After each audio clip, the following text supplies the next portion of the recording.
Imagine uma noite há 70 mil anos. Não existe Netflix, YouTube ou TikTok, mas enquanto as estrelas pontilham o céu infinito, um círculo de rostos iluminados pela dança dourada das chamas observa intensamente uma figura gesticulando. Suas mãos desenham formas no ar. Sua voz modula entre sussurros e gritos. Seus olhos brilham com a mesma intensidade do fogo que os aquece. Este não é apenas um momento de descanso após a caça.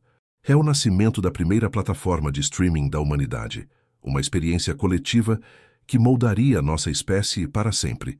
Mas o que realmente acontecia naqueles círculos ancestrais? Como uma simples fogueira se transformou no berço da cultura humana? E por que ainda hoje, em plena era digital, continuamos buscando histórias para nos conectar uns aos outros? Há aproximadamente 400 mil anos, nossos ancestrais Homo erectus já dominavam o fogo de forma consistente. Mas foi com o Homo sapiens e os Neandertais, entre 200 mil e 40 mil anos atrás, que essa tecnologia revolucionária transcendeu sua função básica de aquecimento e proteção. A descoberta de fogueiras organizadas em sítios arqueológicos como Kezen Cave, em Israel, e Wonderwerk Cave, na África do Sul, revela algo fascinante. Nossos ancestrais não apenas faziam fogo, eles criavam espaços sociais ao redor dele. As evidências mostram círculos de pedras, restos de alimentos compartilhados e ferramentas deixadas em posições que sugerem reuniões prolongadas. Mas foi o antropólogo Richard Wrangham quem propôs uma teoria revolucionária.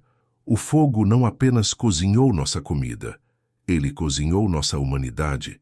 Ao permitir que nos reuníssemos após o pôr do sol, estendendo nosso dia social além da luz natural, o fogo criou algo inédito na história da vida na Terra: o tempo livre coletivo. Pense nisso. Pela primeira vez, um grupo de hominídeos podia se sentar, relaxar e simplesmente existir juntos. Sem a pressão constante da busca por alimento ou fuga de predadores, surgiu um espaço mental e temporal completamente novo. E foi nesse espaço que algo mágico começou a acontecer. Os primeiros episódios dessa Netflix ancestral não eram exatamente palavras como conhecemos hoje. Evidências linguísticas sugerem que o Homo sapiens desenvolveu linguagem complexa há cerca de 70 mil anos, mas muito antes disso, nossos ancestrais já se comunicavam através de gestos, sons, expressões faciais e movimento corporal. Ao redor do fogo, essas formas primitivas de comunicação se intensificaram. O jogo de luz e sombra criava um palco natural, onde cada gesto era amplificado, cada expressão facial dramatizada pelas chamas dançantes. Era como se cada pessoa se transformasse em um ator primitivo, capaz de evocar emoções poderosas apenas através do movimento e da voz. Sítios arqueológicos na França, como Lascaux e Chauvet, datados entre 30 mil e 17 mil anos atrás, nos mostram que nossos ancestrais já criavam narrativas visuais complexas. Mas antes da arte nas paredes das cavernas, havia a arte do corpo ao redor do fogo, a primeira forma de teatro da humanidade. Dr. Robin Dunbar, primatólogo da Universidade de Oxford, propõe que foi justamente essa necessidade de coesão grupal que impulsionou o desenvolvimento da linguagem. Grupos maiores precisavam de formas mais sofisticadas de compartilhar informações, emoções e experiências. O fogo proporcionou o cenário perfeito para essa evolução. Mas que tipo de conteúdo consumiam nossos ancestrais nessa primeira plataforma de entretenimento? A resposta é surpreendentemente familiar. As aventuras de ação, relatos de caçadas recentes, encontros perigosos com predadores, descobertas de novos territórios. Essas histórias não eram apenas entretenimento, eram manuais de sobrevivência disfarçados de narrativa. Cada detalhe sobre o comportamento de um mamute, cada pista sobre a localização de água fresca, era informação vital transmitida através da emoção e do suspense. Os dramas familiares, conflitos dentro do grupo, histórias de amor, rivalidades, traições e reconciliações. Estudos antropológicos de sociedades caçadoras-coletoras modernas, como os Kung do Kalahari, mostram que até 60% das conversas noturnas ao redor do fogo giravam em torno de relacionamentos interpessoais, um reality show primitivo, se preferir. O horror sobrenatural, com a escuridão repleta de sons misteriosos e ameaças invisíveis, era natural que nossos ancestrais criassem explicações sobrenaturais para fenômenos incompreensíveis. Tempestades, eclipses, mortes inexplicáveis, tudo virava material para histórias que misturavam medo real com fantasia. Os documentários ancestrais, histórias sobre como as coisas começaram, as primeiras mitologias de criação, como o fogo foi descoberto, por que existem diferentes tipos de animais, como surgiram as montanhas. Essas proto-mitologias eram as primeiras tentativas humanas de compreender e organizar a realidade. Mas por que essa experiência ao redor do fogo era tão poderosa? A resposta está literalmente gravada em nossos cérebros. Quando ouvimos uma história envolvente, nosso cérebro não distingue completamente entre experiência vivida e narrativa. Neurônios espelhos se ativam, liberando os mesmos neurotransmissores que sentiríamos se estivéssemos realmente vivendo aquela aventura. Cortisol durante os momentos de tensão, dopamina nos momentos de triunfo, oxitocina durante os momentos de conexão emocional. Dr. Pouzak, neurocientista da Universidade de Claremont, demonstrou que histórias bem contadas aumentam significativamente os níveis de oxitocina, o hormônio da confiança e conexão social. Imagine o impacto disso em grupos de 20 a 40 pessoas que dependiam uns dos outros para sobreviver. Além disso, o próprio ato de olhar para o fogo tem efeitos neurológicos únicos. O padrão hipnótico das chamas ativa ondas alfa no cérebro, induzindo um estado de relaxamento receptivo, o estado mental perfeito para absorver e processar informações complexas. Era como se a natureza tivesse criado o ambiente ideal para a aprendizagem e coesão social. Uma das características mais revolucionárias dessa Netflix paleolítica era sua natureza democrática. Diferente de muitas formas modernas de entretenimento, onde somos consumidores passivos, as sessões ao redor do fogo eram participativas e interativas. Qualquer membro do grupo podia se tornar um narrador. Crianças aprendiam observando, jovens praticavam suas habilidades narrativas, adultos compartilhavam experiências, idosos transmitiam sabedoria acumulada.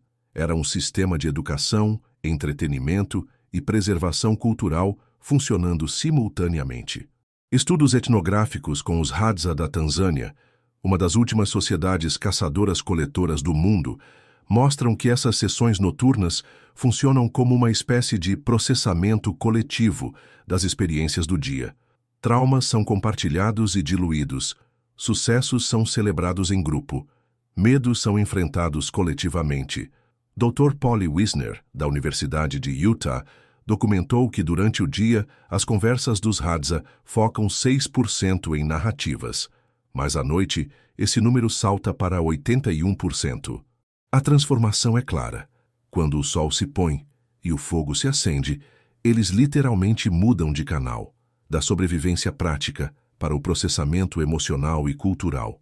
Mas como essas histórias se espalhavam? Como algumas narrativas viralizavam, enquanto outras eram esquecidas? A resposta revela um algoritmo natural fascinante. Histórias que combinavam elementos específicos tinham maior chance de sobrevivência. Emoção intensa, informação útil, elementos sobrenaturais memoráveis e estruturas narrativas que facilitavam a memorização. Era uma espécie de seleção natural das narrativas. As melhores histórias se reproduziam, se adaptavam e evoluíam. Pesquisadores como Dan Sperber propõem que nossa mente evoluiu com filtros específicos para tipos de informação culturalmente relevante. Somos naturalmente atraídos por histórias sobre perigo, sexo, status social, cooperação, traição e o sobrenatural. Exatamente os temas que dominavam as fogueiras ancestrais.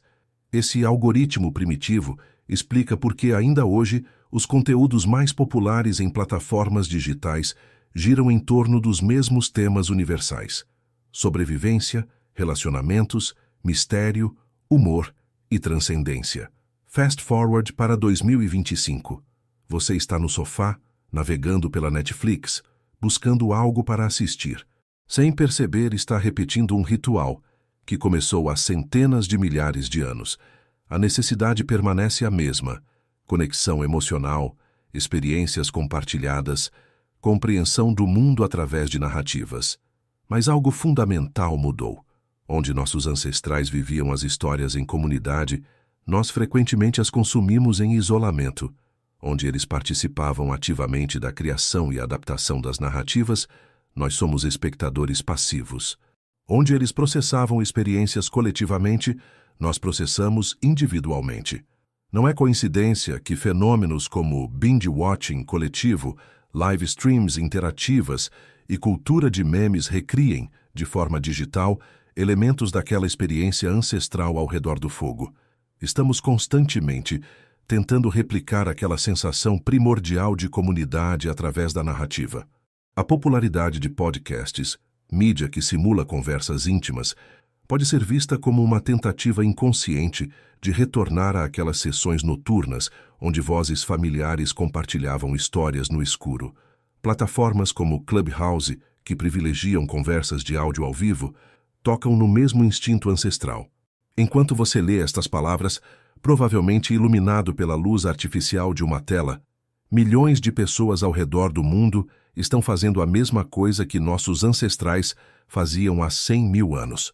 Buscando histórias que nos façam sentir menos sozinhos no universo.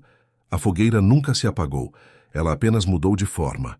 Das chamas dançantes aos pixels brilhantes, da voz do contador de histórias ao som que sai dos fones de ouvido, continuamos nos reunindo virtualmente ao redor do mesmo fogo ancestral. Talvez a pergunta não seja o que perdemos desde aqueles círculos primitivos, mas o que ainda carregamos.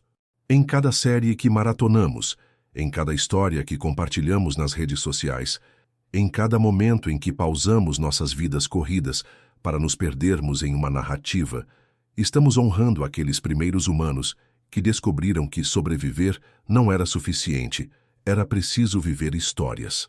A próxima vez que você se pegar completamente absorto em uma história, lembre-se, você não está apenas se divertindo. Está participando do ritual mais antigo da humanidade, conectando-se a uma linhagem ininterrupta de contadores e ouvintes de histórias que se estende por centenas de milhares de anos. O fogo continua aceso, as histórias continuam sendo contadas. E em algum lugar profundo do nosso DNA, ainda somos aqueles rostos curiosos iluminados pelas chamas, esperando para descobrir o que acontece a seguir. Se essa jornada pelos primórdios do entretenimento humano despertou sua curiosidade ancestral, curta este vídeo e se inscreva no canal. Afinal, somos todos descendentes daqueles primeiros contadores de histórias, e suas histórias merecem ser ouvidas.